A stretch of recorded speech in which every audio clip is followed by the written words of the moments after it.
11 horas de guerra e sangue, o cerco que terminou em queda.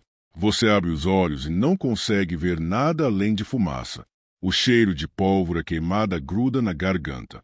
Em algum lugar à sua esquerda, uma metralhadora costura o ar. À direita, o som surdo de um corpo caindo na neve. E você está sozinho. Completamente sozinho. Naquele momento, no inverno mais brutal que a Itália havia visto em décadas, um homem decidiu que não recuaria. Um homem que ninguém jamais deveria ter esquecido. Junte-se a nós nessa jornada épica. A história do tenente Apolo Miguel S., o brasileiro que resistiu ao impossível e foi apagado da memória do próprio país que jurou defender. O mundo em chamas. Era 1944. A Segunda Guerra Mundial havia consumido continentes inteiros. A Europa sangrava de ponta a ponta. Cidades que existiam havia séculos foram reduzidas a pó em questão de horas. E enquanto o mundo se rasgava ao meio entre fascismo e democracia, o Brasil tomou uma decisão que poucos esperavam: entrar no conflito. A Força Expedicionária Brasileira, a FEB, foi formada às pressas, equipada com material americano, treinada com métodos que os soldados mal conheciam, e embarcada para um teatro de operações que não perdoava erros. A Itália, o fronte italiano, aquele corredor de montanhas, rios gelados e aldeias destruídas onde os alemães haviam construído uma linha defensiva considerada inexpugnável, a linha gótica. Os alemães não eram tropas improvisadas. Eram veteranos endurecidos por anos de combate na frente leste, na África, na França. Sabiam como transformar cada montanha em uma fortaleza, cada vila em uma armadilha, cada estrada em um corredor da morte. E ali estavam os brasileiros, jovens saídos de fazendas, de escritórios, de faculdades, aprendendo que era guerra de verdade nas piores condições possíveis. O frio matava tanto quanto as balas. Os pés gelavam dentro das botas. A neve encobria os campos minados. Os mortos ficavam rígidos antes mesmo de poderem ser recolhidos. Era esse o cenário que o tenente Apolo Miguel as havia escolhido, ou que havia escolhido a ele. O homem antes do herói.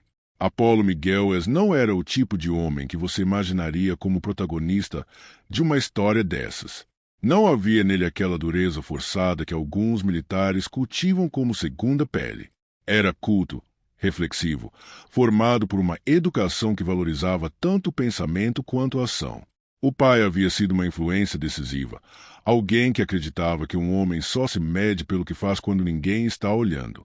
A transição de civil para militar foi rápida demais para ser confortável. O Brasil não tinha tradição de combate expedicionário. Os soldados iam sendo moldados em movimento entre um treinamento e outro, entre uma travessia do Atlântico e a chegada ao frio italiano. Es absorveu tudo isso com uma calma que desconcertava quem estava ao seu redor. Não era indiferença, era foco.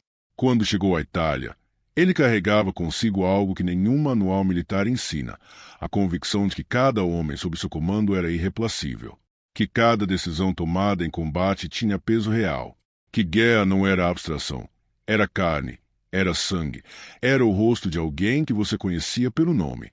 Essa convicção custaria a ele muito mais do que ele podia imaginar. Monte Castelo, a primeira prova. Antes de La Serra, houve Monte Castelo. E Monte Castelo foi a escola mais cruel que a FEB conheceu. A montanha dominava a região como uma muralha natural. Os alemães a defendiam com metralhadoras, morteiros e artilharia pesada posicionados em ângulos que tornavam qualquer avanço frontal suicida. Os brasileiros tentaram tomar a posição 4 vezes. 4 vezes foram rechaçados. Os números eram brutais: dezenas de mortos, centenas de feridos, moral despedaçada. Na 5ª tentativa, algo mudou.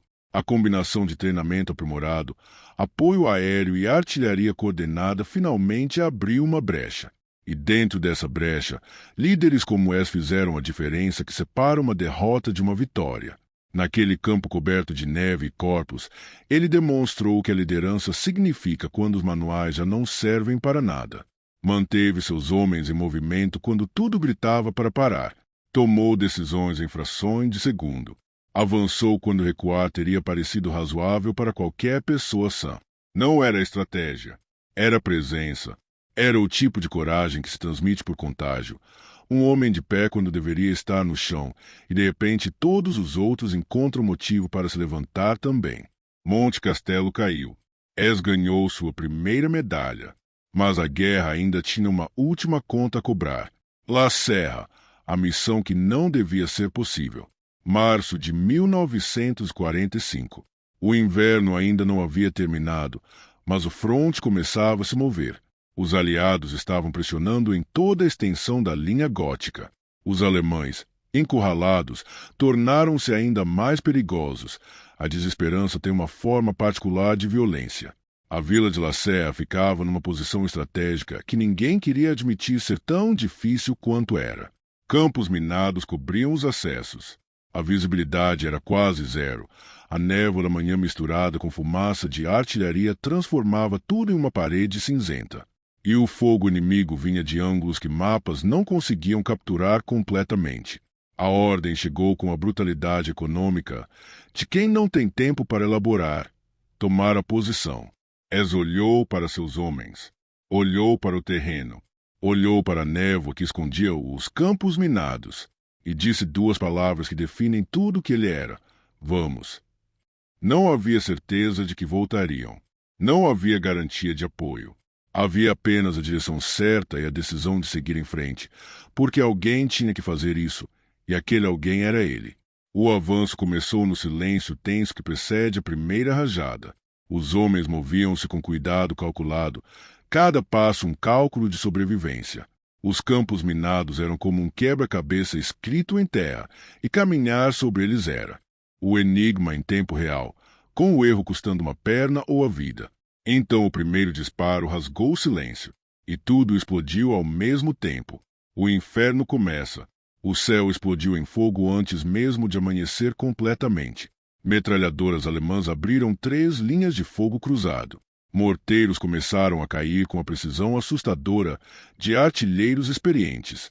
Soldados caíam à esquerda e à direita de Es, alguns mortos, alguns feridos, alguns simplesmente jogados ao chão pelo impacto de explosões próximas.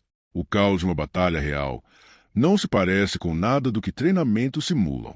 É barulho demais, visão de menos, informação fragmentada chegando de todas as direções ao mesmo tempo. É o homem ao seu lado gritando um nome que você mal consegue ouvir. É fumaça na boca e sangue no chão e a certeza de que cada segundo pode ser o último. Es não parou. Ele continuou avançando, reorganizando seus homens em movimento, identificando pontos de fogo inimigo e direcionando supressão com a frieza de alguém que havia treinado para exatamente esse momento e que havia entendido que o treinamento, no fim das contas, é só o começo. A posição em La Serra foi tomada. Custou sangue, custou vidas, mas foi tomada. E então os alemães contra-atacaram. 3 ondas, um homem. O primeiro contra-ataque veio rápido demais para ser totalmente absorvido. Uma força alemã significativa reorganizou-se e voltou com mais intensidade do que a primeira ofensiva. Es estava com um número reduzido de homens, munição limitada e nenhuma garantia de reforço chegando a tempo. Ele resistiu. O segundo contra-ataque veio quando os defensores já estavam exaustos. Não era só o cansaço físico, era aquele peso que se acumula no peito quando você vê companheiros caírem e precisa continuar, quando cada decisão tem um rosto, quando o medo começa a parecer razoável demais. Es estava ferido nessa altura. Não um ferimento que justificaria recuar, segundo qualquer protocolo militar razoável, mas ferido. Ele resistiu de novo. O terceiro contra-ataque veio com a lógica do desespero alemão. Se eles não recuperassem aquela posição, o flanco inteiro ficaria comprometido. Os comandantes alemães sabiam disso. Os soldados alemães sabiam disso. E lá estava um tenente brasileiro ferido e sem reforços que também sabia disso, e decidiu que não ia mudar nada. 11 horas. Por 11 horas, Es manteve a posição sozinho em seu nível de comando, tomando decisões, direcionando o fogo, mantendo seus homens em função quando a lógica da situação gritava para abandonar tudo. Era desespero com forma. Era coragem com método. O amanhecer da vitória. O último assalto alemão veio com o amanhecer. Aquela luz fria e cinzenta que a Itália tem no início de abril. Não o dourado glorioso de filmes de guerra, mas uma claridade desolada que faz tudo parecer mais real e mais brutal. Os alemães apostaram tudo no cansaço dos defensores. Apostaram que 11 horas de pressão constante teriam quebrado a resistência humana além do limite. Apostaram no cálculo frio de que nenhum homem suporta isso. Erraram. Es não recuou. Seus homens, aqueles que ainda podiam combater, não recuaram. E quando o último contra-ataque foi repelido, quando o silêncio começou a pousar sobre aquele campo destruído, foi como se o próprio ar reconhecesse que havia acontecido. Os prisioneiros alemães foram capturados. E então Es fez algo que aqueles homens, seus inimigos derrotados, provavelmente nunca esqueceram. Pediu água para seus soldados. E pediu água também para os prisioneiros. Não era estratégia. Era quem ele era. O mundo reconhece. O Brasil esquece. A notícia do feito de Es correu pelos canais militares aliados com a velocidade de algo que parecia impossível de acreditar, mas era documentado demais para ser questionado. O rádio britânico transmitiu a história.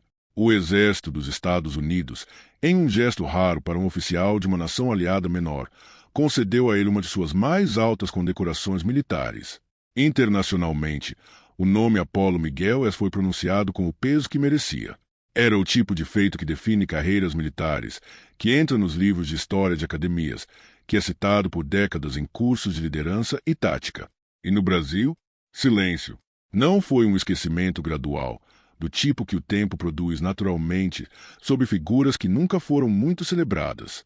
Foi algo mais deliberado do que isso, ou talvez o que é mais triste, mais banal do que isso. A burocracia da memória nacional simplesmente não encontrou espaço para ele. A política, os interesses, as prioridades de um país que ainda estava aprendendo o que fazer com o fato de ter participado de uma guerra mundial, tudo conspirou para que o nome do homem que resistiu 11 horas contra forças alemãs desaparecesse da consciência coletiva brasileira como se nunca tivesse existido. A medalha americana existia. Os relatórios militares existiam. Os testemunhos dos soldados que estavam ao seu lado existiam. Tudo isso continuava guardado em algum arquivo, esperando alguém que tivesse paciência suficiente para procurar. Mas a história que circula, a que as crianças aprendem na escola, a que aparece nos livros didáticos, a que molda a ideia que um país tem de si mesmo, essa história não tinha Apollo Es. Isso é um tipo específico de morte. Não a morte do corpo, mas a morte do significado. A tentativa de apagar não apenas o homem, mas a prova de que ele existiu e fez o que fez. O que fica? A história de Apollo Miguel Es levanta uma questão que vai além da guerra, além da Segunda Guerra Mundial, além do Brasil e além de 1945. Ela pergunta, com a brutalidade simples dos fatos, o que uma nação deve àqueles que morreram, ou quase morreram, em seu nome? Não é uma pergunta retórica. Tem respostas concretas, reconhecimento, registro, memória. A decisão de não deixar que o tempo apague o que aconteceu. A escolha de olhar para a história real, com toda a sua complexidade e inconveniência, em vez de construir uma.